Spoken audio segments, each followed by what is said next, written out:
Hi friends, welcome to Varshini and lucky channel. ఈరోజు మనం ఎంతో టేస్టీ అయిన ఒక స్పెషల్ రెసిపీని మీ ముందుకు తీసుకొచ్చాను.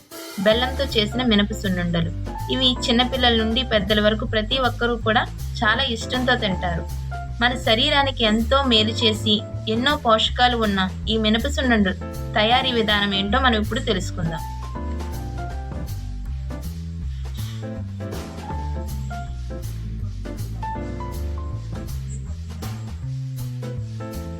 ఈ బెల్లంతో చేసిన మినప సున్నుండలకు కావలసిన పదార్థాలు: నేను 1 కేజీ మినపప్పును తీసుకున్నాను.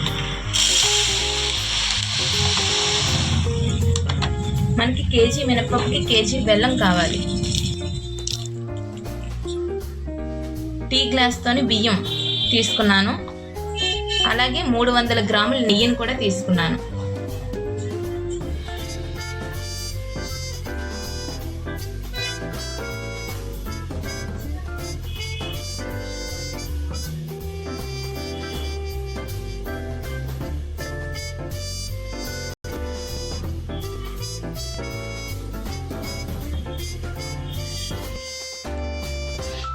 ముందుగా స్టవ్ మీద కళాయిని పెట్టుకొని మినపప్పుని మనం కళాయిలో వేసుకోవాలి.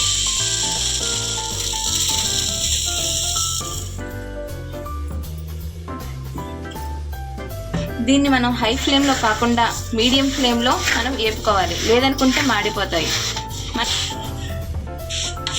మనం మినపప్పు కేజీ అంతా ఒకేసారి వేసుకోకుండా సగం సగం అంటే ఒక 1/2 కేజీలా వేసుకొని మనం వేపుకోవాలి. అవి వేపుకుంటూనే ఉండాలి. మనం అలాగా పెట్టి వదిలేయకూడదు స్టవ్ మీద. మనకి అవి లైట్ గోల్డెన్ కలర్ వచ్చినంత వరకు వేపుకోవాలి. ఇలా లైట్ గోల్డెన్ కలర్ వచ్చినంత వరకు మనం వేపుకోవాలి, లేదనుకుంటే సున్నుండలు మనకి బాగోదు, వాసన వచ్చేస్తాయి. కాబట్టి వేపుకోవడం అనేది మనం కరెక్ట్గా గోల్డెన్ కలర్ వచ్చినంత వరకు మనం వేపుకోవాలి. మనం బెల్లాన్ని తురుముకొని ఉంచుకోవాలి. మనం మినపప్పును వేపేసుకున్న తర్వాత బియ్యాన్ని కూడా మనం వేపుకోవాలి.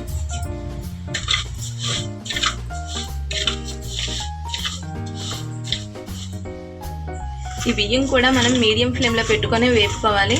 అలాగే ఇవి కూడా మనకి లైట్ గోల్డెన్ కలర్ రావాలి, అంతవరకు మనం వేపుకుంటూనే ఉండాలి.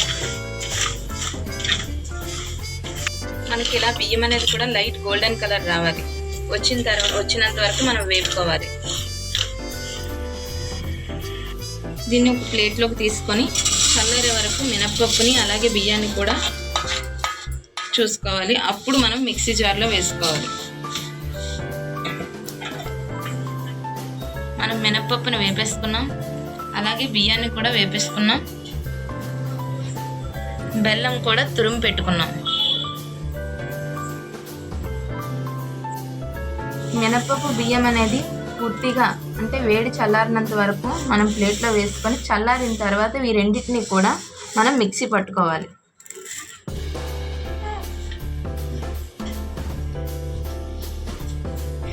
పిండి అనేది మరీ మెత్తగా కాకుండా చిన్న బరగ్గా ఉండేలాగా మిక్సీ పట్టుకోవాలి.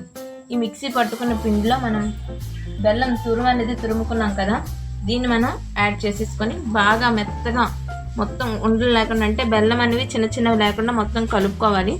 లేదు అనుకుంటే కొంచెం పిండి కొంచెం బెల్లం తురుము మీకు కలిపి మిక్సీ పట్టేసుకోవచ్చు. మీకు ఎలా వీలైతే అలా చేసుకోండి.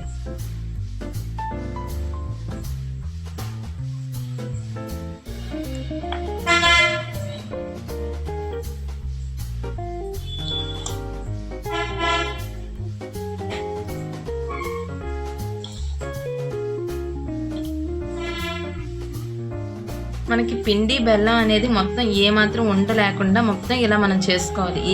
అంటే ఉండ లేకుండా ఉంటే మనకి బాగుంటుంది సున్నుండ అనేది. కాబట్టి ఇలాగ అసలు ఎక్కడ మనకి బెల్లం తాలూకు ఉండ అనేది లేకుండా మొత్తం చూసుకోండి. నెయ్యి కాస్త వేడి చేసుకొని పిండి మధ్యలో మనం ఇలా వేసుకుంటాము.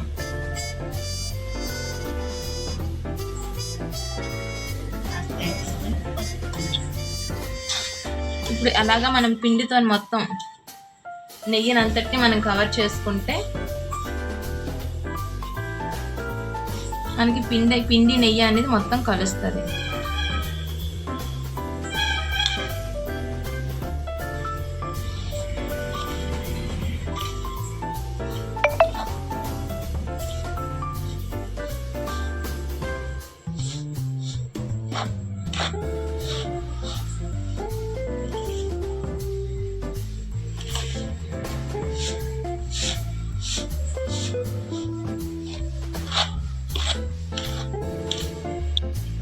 మనకి ఈ క్వాంటిటీ అనేది మొత్తం అంటే వండొచ్చేలాగా మనకి ఉండాలి. లేదు అనుకుంటే మళ్ళీ మనం కాస్త నెయ్యి వేసుకొని మళ్ళీ కలుపుకోవాలి.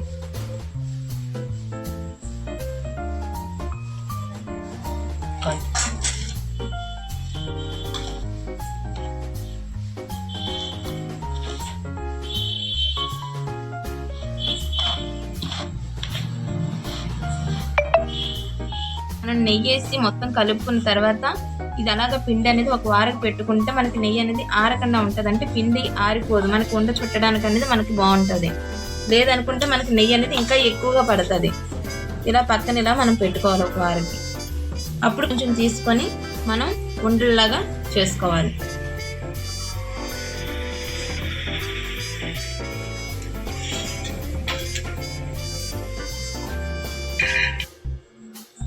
మనకి సున్నుండ అన్నది పిల్లలకి చాలా బాగా అంటే వాళ్ళకి ఆరోగ్యంగా ఉండడానికి, అలాగే మంచి బలంగా పుష్టిగా ఉండడానికి చాలానే పోషకాలు వీటిలో ఉంటాయి.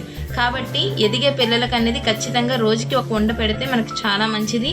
అలాగే చిన్నపిల్లల నుంచి పెద్దవాళ్ళ వరకు కూడా అందరూ కూడా దీన్ని తినొచ్చు. ఇది మంచి ఒక స్వీట్ రెసిపీ అనేది. కాబట్టి ప్రతి ఒక్కరూ కూడా దీన్ని చేసుకోండి. ఎందుకంటే మీకు కనుక ఈ రెసిపీ నచ్చినట్టయితే లైక్ చేయండి, షేర్ చేయండి, అలాగే సబ్స్క్రైబ్ చేసుకోండి.